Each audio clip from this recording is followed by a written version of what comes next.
Hey everyone, Wiggles here. In this video, I'm going to show you everything you need to know about the universal halls in Tarisland. I'll go over the daily and all the rewards for it, how things like the affixes work, and just some general tips on how to complete it if it starts getting too hard for you. Alright, let's just jump right into it. So first off, you probably noticed the universal hall from this red flag. When you click on that red flag icon and go to the manual destiny tab, you'll notice that there's a clear universal hall usually. So yeah, you just click it and it'll take you right there. Or you could just go to the gameplay down here, go to universal hall this way, and in mobile, you open up the menu and you'll notice the universal hall on your left. So the boss here changes over time, and currently we're versing Boom Pike, but this is something you're going to want to do every day because not only do you get the rewards here from the manual destiny, which helps give you these dust and scribe stones, reputation, and even more gold in the game, every time you clear a new stage, you'll get a whole new set of these rewards. So here you can notice there's a floor 1, floor 2, and it goes all the way to 5. And if you open up this menu, you'll see all the previous ones in the past. Going back here retroactively doesn't give you more rewards, but it does complete the daily if you just want to do that. So make sure you're going on the ones that give you rewards. And then there's two different things to these bosses. So there's these mandatory affixes, and this limited one is the one that has to stay on. So currently, throwing blades appear periodically and deal damage to invaders. This has to be there.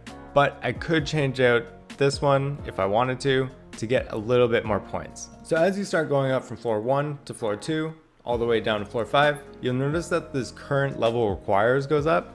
So it starts at 400, now it's 550. That either means I need to add in a harder affix that gives me more points, or add in these optional universal whispers. In general, ones I wouldn't recommend are monsters attack, monsters HP, maybe skill cooldowns too, and then the challenge limit all the way. That could make it really hard for you. The ones that I find are the easiest to add in, given that you're doing all the mechanics, is healing reduced by 30%, deal 10% less damage when your HP is below 50%, because typically my HP is always above 50%. And then I even like to start with 20% less HP as well. And if I'm on the hardest one, sometimes I'll just do something like 100% less combo. And this each monsters on the field one's really good to do too, unless there's a lot of monsters in that boss fight. And then if you're easily clearing these floors, something like challenge time is really good to do. So technically I could run this with all these different optional universal whispers on it, but that would just make the fight harder for me, so I might as well not do that. But yeah, so now I'm here, and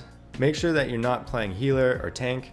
It'll just make the fight that much harder. I mean, you probably could do it on tank, but DPS is definitely way easier. So another tip, if you are failing on these, is to go into your ultimate menu. Make sure you have things like a barrier, maybe a movement speed one that can help you out. Some classes have take 80% less damage, and that can really help for certain mechanics as well. And maybe you might need an interrupt for the boss, but in this case, I'm just running 2 movement spells and a shield. And if you really want to beat it, you could add some things like an attack potion. Currently my character doesn't have any HP potions, but if you are failing the fight, I highly suggest just putting an HP potion on this slot. It'll make the fight just that much easier. And lastly, if you are having challenges, make sure that you just understand these affixes. So for instance, the current one that I really need to know is a sniper. This sniper will deal insane damage to me if I get hit by it, but it's really easy to dodge it. All you do is just stand on the opposite side of the boss. So simply knowing the mechanics just makes the fight that much easier.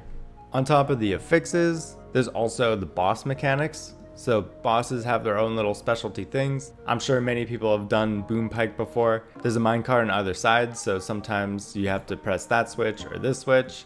So doing the boss's mechanics is definitely really important too, especially in the last floor when it starts getting really hard, when you have to dodge everything and your HP really matters. So of course, if you do fail, make sure you repair your gear as well. And other than doing the boss mechanics and the affixes, the other most important thing in these boss fights is grabbing those green orbs.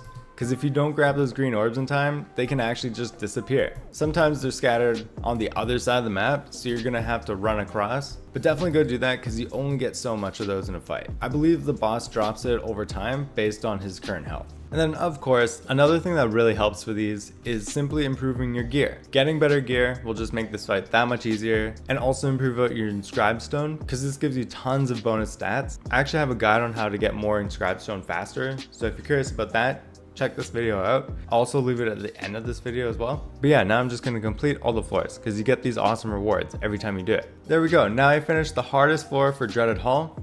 So now I can go down here, go down to Distorted Hall, and now here's a whole different set of new Universal Whispers mixed with even more different affixes. But yeah, you'll notice that the Universal Whispers here are even a bit different. You're able to go all the way to 40% less max HP. And as this game progresses, more of these halls will open up, allowing you to get more Inscribed Stone because each of these floors gives you one of these Dust of Inscribed Stone. And to leave this area, there's like a little button here you can just click on the right. And every time you do a floor, you'll be able to collect the rewards from a chest. But if you don't, it'll be in your mail. So I didn't do it 3 times and now I could just claim them all here. So yeah, this is perfect because it adds to your Inscribed Stone. This is really important to build out. And then when you go back to the Manual of Destiny, you'll notice that you have this done now. You get even more. And in gameplay overview here, there's a 3-day quest as well. You have to clear 5 of them, so I'm gonna go back and do that right now. But this is a really good reward to get as well. That's it from me. I hope this video helped you out. Please give it a like so YouTube knows it's a good video and it'll recommend it to more people like yourself. And please subscribe to my channel to see more great Tarisland videos just like this. Thanks for watching everyone. Have a great day. Cheers.